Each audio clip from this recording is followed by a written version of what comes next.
Welcome back to the Pursuit of Accuracy. I'm Josh, and today we have something that I hope everyone is looking forward to, and that is a showdown between the 22 long rifle, the CZ457, and the FX Impact M3 with the 800mm barrel kit with the power block and the tungsten hammer. And shooting out of these today, we will be using the Eley Tenex for the CZ. We're going to be shooting that against the Javelin 40 grainers from Patriot Slugs.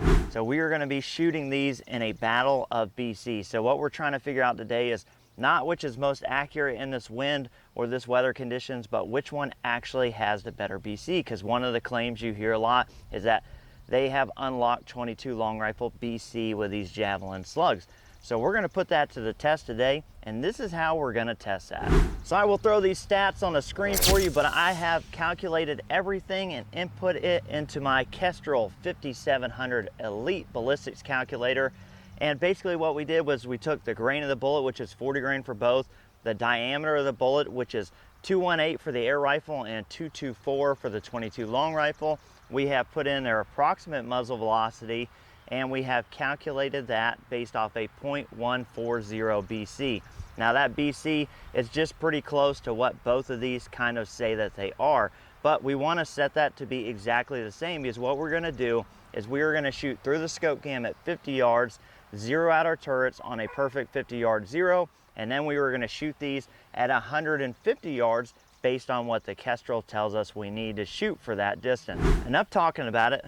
We'll get the chronograph fired up. We'll have that in the frame for you. We'll shoot 5 shots to confirm zero. And if we need extra to make sure that zero is perfect, we'll do that. But we'll use 5 shots off the chronograph. We'll average that. We'll input that muzzle velocity into our Kestrel 5700 Elite, and we'll use that data to make shots out at 150 yards. So enough BSing about it. Let's just get straight to the BC testing. Okay, so we have the CZ457 set up with the scope cam. I'll fire that up now, and you guys will be looking down range. And again, we're using the Eley Tenex, so we might have to adjust our zero, but we will get this perfectly zeroed, and we will record 5 shots on the chronograph, and we'll input that into the Kestrel. So let's get started. Go top left there.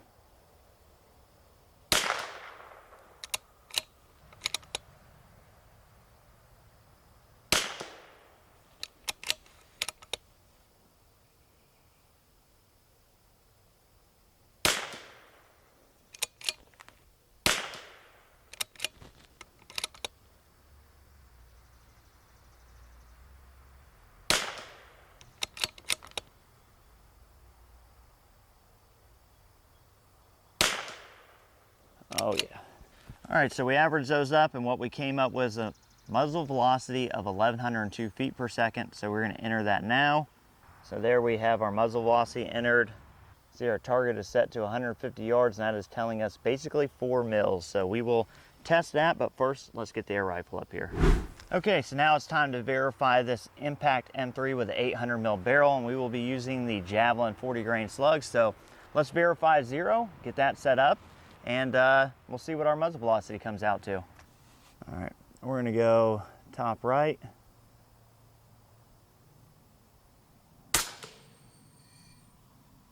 Oh, do a little adjusting here.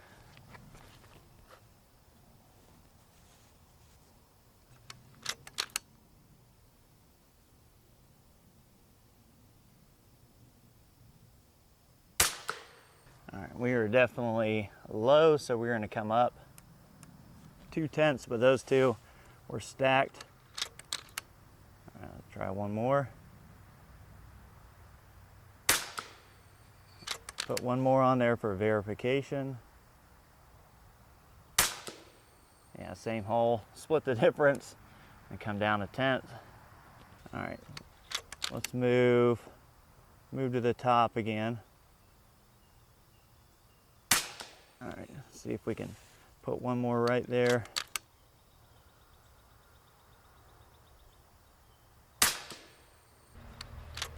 Just want to verify that zero.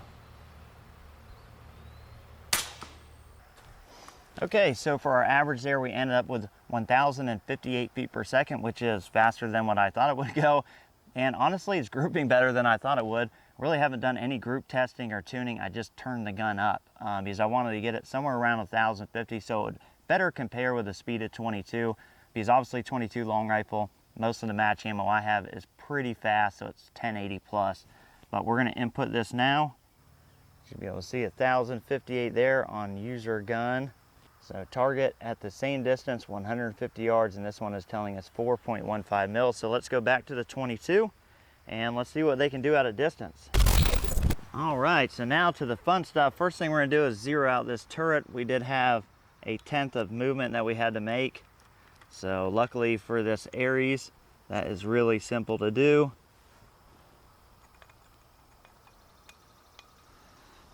I'll just quickly zero this guy out. And we will move it to 4 mils. So a quick note is out here at 150 yards, I'm not gonna move my point of aim at all for wind. If the wind picks up, my point of aim will remain the same. So if you see some horizontal stream going on, that's just a wind, because I'm just gonna shoot at one point and one point only. That way the results are hopefully easier to diagnose and it'll be a little bit more scientific. All right, got our Tenex here. All right, so we got everything set up, the scope cam's on. I think the best thing to do is, since we don't know what the wind's doing, is we're gonna aim center mass of the target for our first shot, and then we'll pick whichever diamond is gonna allow us to print a group while still aiming at the diamond. So let's go, we'll aim at the top part of that center diamond. Actually, yeah, that's far enough out of the center. We'll just keep it there. So we're low.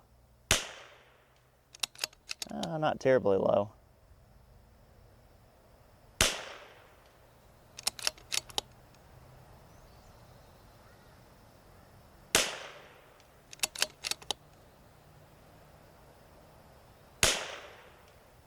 All right, now we're settling in a little high. We're gonna send a couple more to see if they keep dropping in high. Yep. All right, we're about a 1/10 high. So we're gonna drop down to 3.9 mils, and we are about 2/10 right. So we're just gonna add in some windage so we can hit closer to the target. And let's aim at that upper right and go for dead center. Oh, okay. Just off of it, but good elevation. Wow. Super consistent now that we got it figured out. I think we're out. Let's throw 2 more on there, just because we got the ammo, and that's looking to be a pretty good group in this wind out here. All right, let's see what we can do. Ooh, and the wind died. Oh, next one's back in there. So 3.9 mils, 1/10 better on the 22 long rifle than what the ballistic calculator defined. So let's get the air rifle up here and see how it does. Our Kestrel is telling us 4.15. So we're gonna go 4.2, and we should expect to be high. Even if it's dead dialed with a ballistic calculator, it would be a hair high. Let's go bottom of the diamond. We're a hair high.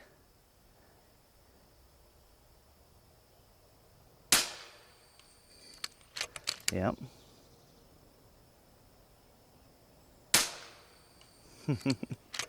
Right around it there, looking good.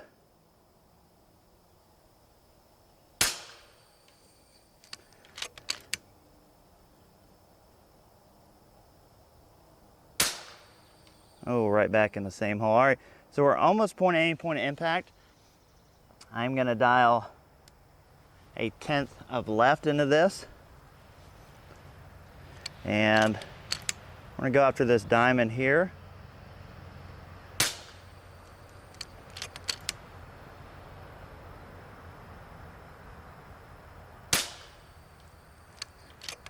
A little high on that guy.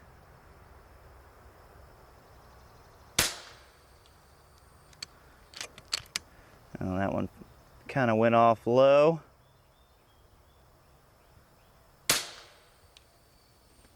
All right, so this is how you know I'm not an experienced air gunner. when the shots drop low, you're usually off the reg, and yes, I'm off the reg. Now my supply tank's getting a little low there. I'm actually only about 240 bar on the supply tank. That's why I'm not getting very many shots, and when you don't look and pay attention, so excuse me for those too low. Let's see if this jumps back up.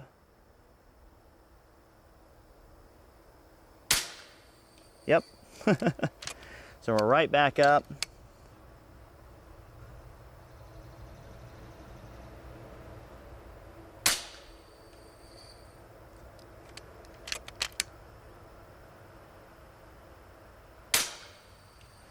All right, I'd say that is all really dialed for elevation. So the Kestrel calculated 4.15 here. We went to 4.2. I would say it's probably right at 4.15. So that would prove that this BC is 0.140 or really close to that. So rather than physically hold up this target right now, I'm gonna throw you a picture up on the screen so you can kind of have a closer look at what we're talking about. But you're gonna see with the CZ that it was slightly high than what our Kestrel 5700 told us it needed to be, which was 4 mils, so we adjusted down to 3.9 mils. So it was a 1/10 mil better than what the ballistic calculator had calculated.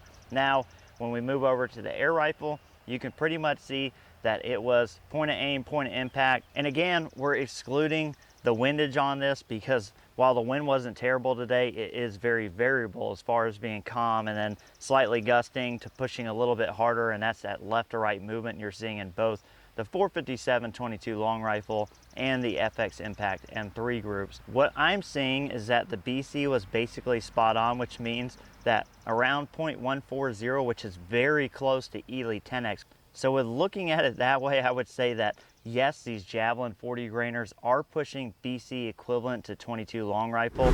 The next few videos you will see with this gun will be our practice. So we are going to start practicing with this for RMAC. This is going to be my precision marksman rifle. Thank you for hanging out with me on the range today. I appreciate you. We'll catch you on the next one.